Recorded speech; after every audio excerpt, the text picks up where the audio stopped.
I'm kind of a hot mess right now in this room.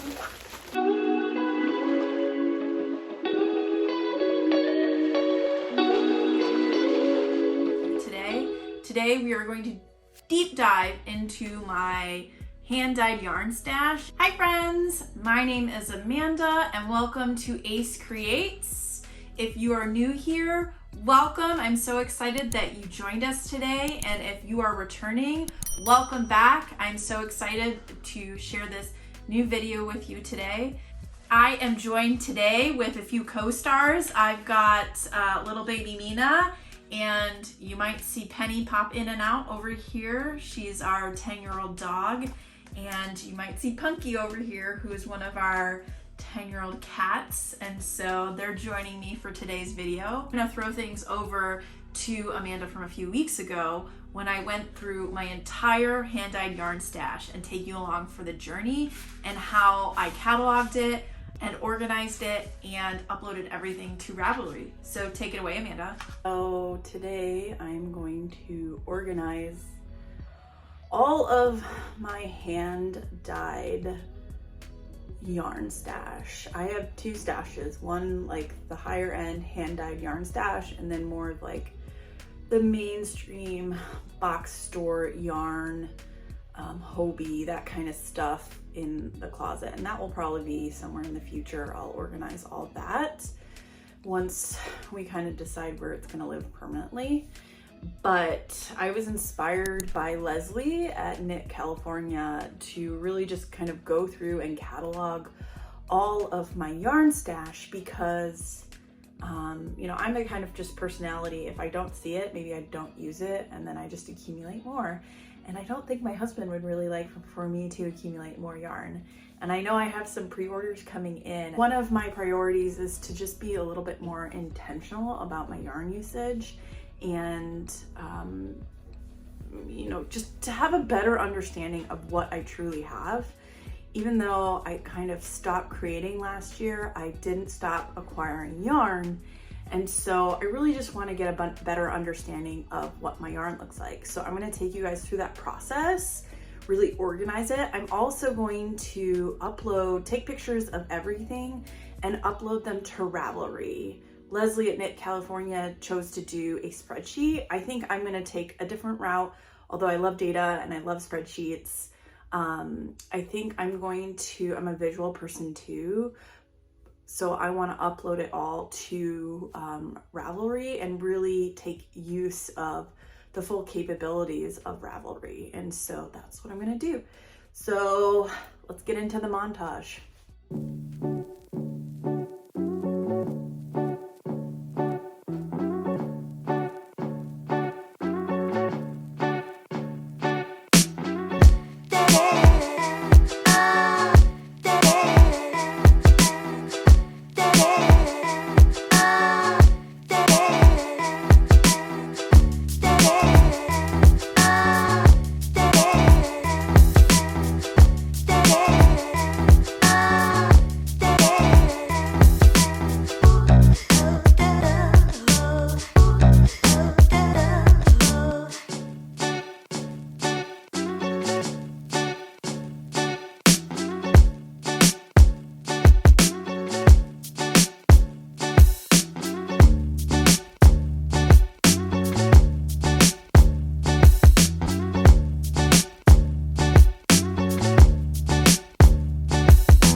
kind of sorted my piles. Here's some Hobie, but it's their wool, their unicorn. So it's 75% wool and 25% polyamide. I got this when it was on sale. The only thing that I'm now regretting is this is not superwash, so we'll see. And then some Knit Crate stuff that matches together. I have more, but it's in with my kind of acrylic. I had pulled these out because I was looking at potential options. And then this is my Malabrigo yarn here. Lots of good purples and reds and pinks with some pops of blue, because blue is actually my favorite color. And then this is my Emma's yarn. I've actually used quite a bit of Emma's yarn recently, and I have a bunch of it already wound up, so this isn't really like a true representation of how much Emma's yarn I have. I have a couple of Hella Hanks already wound up because I'm making sweaters out of them. And this is some of my Montana crochet. I was part of the yarn club last year, the monthly yarn club. I also have more over here. I have a bunch of minis because I got the full set and minis as part of the club. So a bunch of minis, and then I bought also her spring fade minis last year. Next set is Surella. I don't have too much, but I do have some coming because it was part of the Tony collection. So I have some Knit Flicks sock sets. I like to buy sock sets even though I don't make socks, just because I think I could find corresponding skeins to work with this. And then I bought this from her spring tonal collection last year. Now that I'm learning to knit, I think I could come up with something with just 3 skeins. And then I also got the spring minis tonals last year. By far the largest collection of yarn that I have is woolberry fiber. Mostly fingering, mostly berry cashmere, which is the superwash and cashmere mix. But I have some others kind of thrown in. I, again, was part of the yarn club, Anna Green Gables yarn club last year. And so that's why I have so much. I also took part in her Downton Abbey drop and some other miscellaneous. I think I did a spring or summer equinox box as well. Over here I have some Dream in Color. That's another popular one that I love. So a lot of their smushy cashmere. So this is smushy, this is smushy, this is smushy cashmere, smushy cashmere, smushy cashmere. Then I have some smushy, which is just their sock composition. It's nylon and superwash merino. And then I have some of their classy, which is their worsted weight. And then this is just kind of my randoms. I might only have like 1 or 2 skeins. I have some Wonderland yarn. This makes a skein, and I believe there's a QR code for me to get the pattern. So I'll definitely be checking that out. And then this is 2 DK skeins. So I believe I should be able to make, this is 2 DK superwash merino and silk. Well, it's not as soft as some silk that I've seen. This is some boku that I got at last year's yarn crawl. I have some other of this that I'm working on. I have a pattern already and I've already done it. It's just not on one of my current whips. This is Apple Fiber Studios. Not sure what I'm gonna do with that. This is Pearls and Postulate. I got it at last year's yarn crawl at my local yarn store. I'd originally got one of the Emma's yarn skeins to go with it, but now I kind of changed directions. This is Lofty Loops. I got a couple skeins from her. 2 of them are single ply, and I'm not a single ply, so I'm not sure what I'm gonna do with that. And then some Ella Ray yarn. I love this yarn. I love how it feels in the skein. I wasn't really pleased with how it worked up, but I thought that color combination would look really, really, really well. So I'm not sure what I'm gonna do there.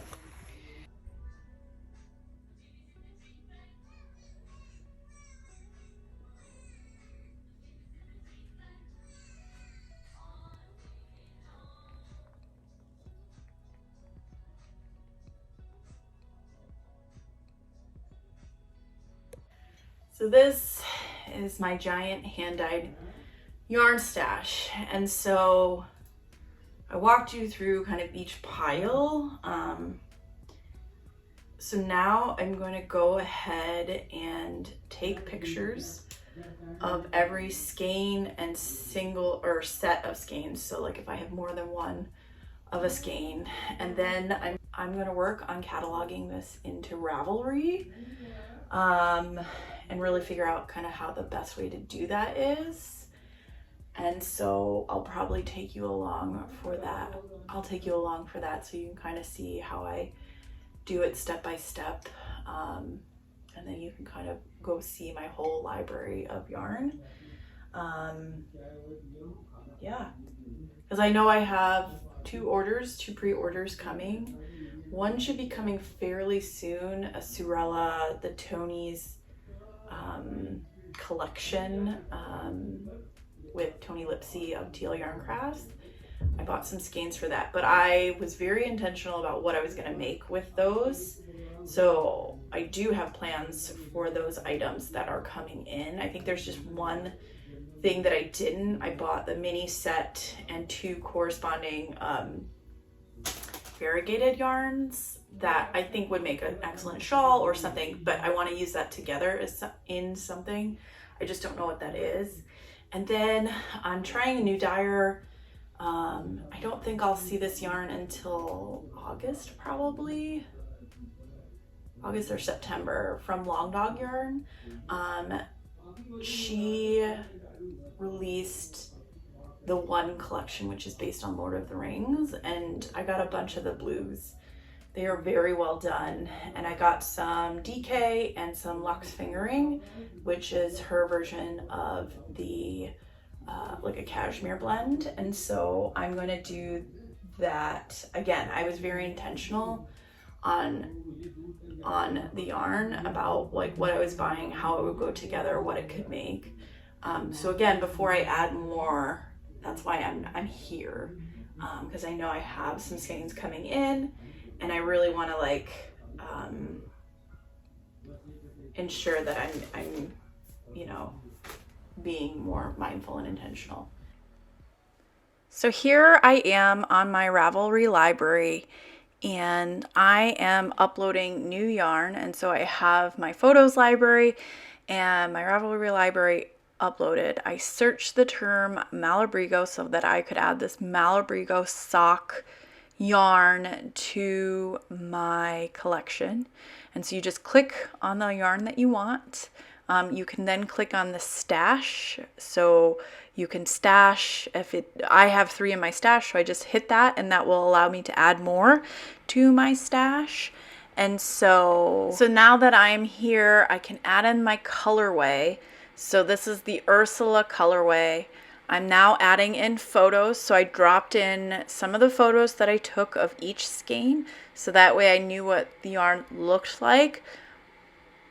And one of the things that I wish is that there was a standard library of pictures so that you didn't have to necessarily do this yourself. but it was a good exercise. And so I went and reordered the photos so that I could see the one with the full colors first. And then I went and saved the changes, because everything for some of these, most of these yarns is going to already be in a database. Here I am adding in another colorway. And so I already had it in my library. So I'm just now adding in the photos for this colorway of Archangel. Once again, I just wait for the photos to upload from my photo library. You can either do it from your computer, your Instagram, your Google account, your Flickr account. I just was able to drag and drop directly from my photos on my Macintosh. And so I reordered everything, and now I'm going to hit finish, and then I can save my changes. What's cool is you can add where you purchased it, how much the yarn was. I haven't gone into a detail on a lot of those yarns because A, I don't remember, but B, that's probably something I am gonna maybe look at in the future. That way I have kind of a tangible cost of how much my yarn costs in the future. So here I am once again just adding in the picture ways to some of my yarn for Malabrigo. So here I am adding in a new colorway that I didn't have. So just click on the colorway. It's under the sea, so I'm just looking for 362 under the sea. If it's not in there, you can add it, but a lot of these mainstream yarns, it's going to be in there. I put in the number of skeins that I have, and then bam, it's up in there. And then I can go ahead and edit it and add in my photos like I had been dragging and dropping from my photos library, so that way I have a visual representation of all the yarn that I have in my library.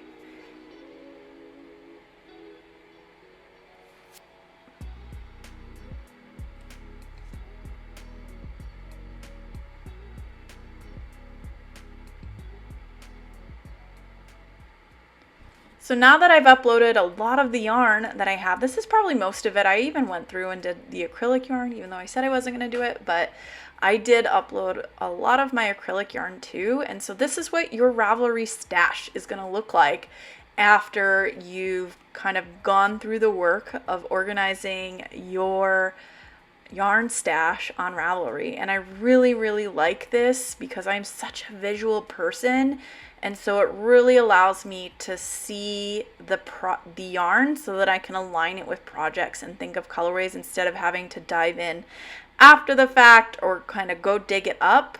It can stay safe in its cubicles, and then I can go and matched up. And so here is my queue. I went ahead and had some of the projects that I am intending to do. You can reorder them, and so you can see that I've matched projects with yarn in my stash. So see how it says stash 1200 yards Marseille? That means I've assigned stash yarn for it. And so I've done that with several of these projects, or even on, like, so say this one, the Love is Love crop, I went and put a note because some of that's going to be yarn coming into my stash that I want to make sure that that is what I purchased that yarn for. And so I'm going to continue to kind of work through this myself and really match yarn in my stash with my library and projects that I want to create. And so if you do this, I would highly suggest that if you haven't done this, perhaps you should do it. Here I am putting in an example. I'm actually I'm doing a test pattern for Violet Loops, and so it's not in Ravelry yet, but I can go ahead and put it in there. I can either assign stash, or I can put a note about what kind of mini set that I might want to use. So I have the Tony collection mini set coming in, so I might want to use that, or I can kind of go and look at some of my other mini skeins and see what might be a good possible match for this. And so once it's in there, you can save it.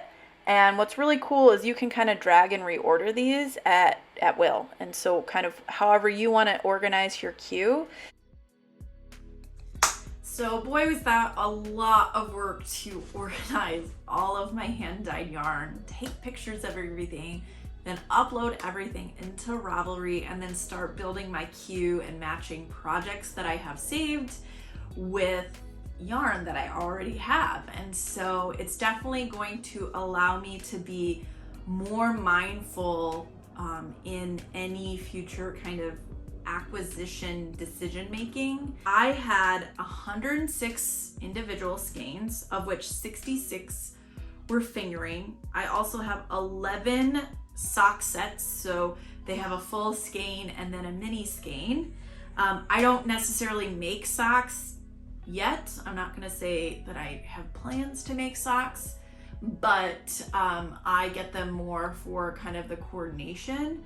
And so I have 11 sock sets, and I also have 98 mini skeins. And so that equals to about 20-ish full skeins. And so I definitely have some mini projects in mind, kind of in my queue, that I plan on using some mini skeins on. I'm also doing some research on projects, crochet projects that take mini skeins. So if you have any suggestions on projects that use fingering weight mini skeins, leave it in the comments below. I'd love to hear from you. So in knowing that I had 106 full skeins, I do want to kind of give myself a pat on the back in that in returning to the creative process, I've actually already used 20 skeins in completed projects this year. And I actually have 6 already on the hook or the needles. And so right now I've used, 20 or dedicated 26 skeins. And so I'm really happy with that. And so while it seems like 106 skeins plus the 11 sock sets and the 98 minis sounds like a lot, I've already used 26 to date. And we're not even, we still have 5 months left of the year. I'm hoping that I can get through probably another 15 to 25 skeins this year in projects. And so that will kind of offset some of the yarn that's come in. My goal at the end of the year is to be net neutral or a little bit net negative. But I really don't want to make like too harsh a goal this year. I really want to look at that maybe next year. Really kind of looking at some goals for the year in terms of my overall stash. But I did want to share with you some of the key takeaways that I learned in this entire process. And so one of the things is I really want to make an attempt to match yarn with projects before I even buy yarn. So I'm not going to commit to not buying new yarn, but I want to be really intentional and not just get yarn for yarn's sake. And so I want to be able to find projects to the yarn. I want to be able to match projects to the yarn that I want to purchase, put that in my queue, and so that way I know when this yarn comes into my stash, it has a project in mind. I know that probably won't work every single time, but I'm really gonna try to commit to that. One of the other takeaways is that I'm gonna no longer participate in mystery yarn clubs. I participated in 2 last year and I did enjoy them, but I really kind of know what color that I gravitate to for my personal self, which are like blues and reds and pinks and purples. And so I'm not really into kind of some of the oranges and the browns. And I did get and even greens, like green. And I did get quite a bit of like neutrally darker browns last year between the Anne of Green Gables Yarn Club from Woolberry Fiber and the Montana Crochet Yarn Club. And so I'm just gonna really stick to yarn that I really love. And you'll see in the 2 acquisitions that I'm getting in the next month or 2, I got blues and I got purples and blues and blues and blues. I love blue. And so I really wanna focus on colorways that I love when it comes to coming into my stash. So another key takeaway that I had throughout this whole process was I'm also going to try some different weight yarn. I had 66 individual skeins of fingering weight yarn, plus the sock sets, plus the minis. And so while I love fingering weight and I love the drape it and the feel, I will really want to expand, and I think I'm going to look at getting some more sport and DK weight yarn. I don't think I'm ready to get worsted weight hand-dyed yarn. I have worsted weight acrylic yarn that I use for things like blankets and heavier, you know, I have some heavier weights. As far as hand-dyed yarn, I'm going to try to branch out into some sport and DK weight yarn. And so that is one of the other key takeaways that I had in this. For a final kind of thought on this takeaway, really what I love about this is now I'm going to track everything. Thanks to Leslie at Knit California, I create a journal where I track everything that comes in, whether it was purchased, arrived, used, destash. So I really have a full understanding of the yarn that I'm using in my yarn collection.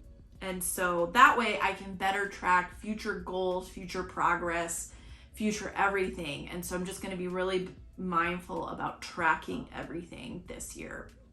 I have a goal to get to 1,000 subscribers by the end of the calendar year, and we are now in July and I'm just over 300 subscribers. So thank you to everybody who subscribed to my channel.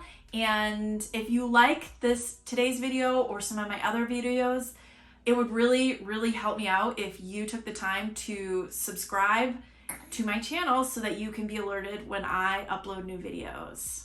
Thank you so much for watching, friends. I'll see you in the next video. Bye now.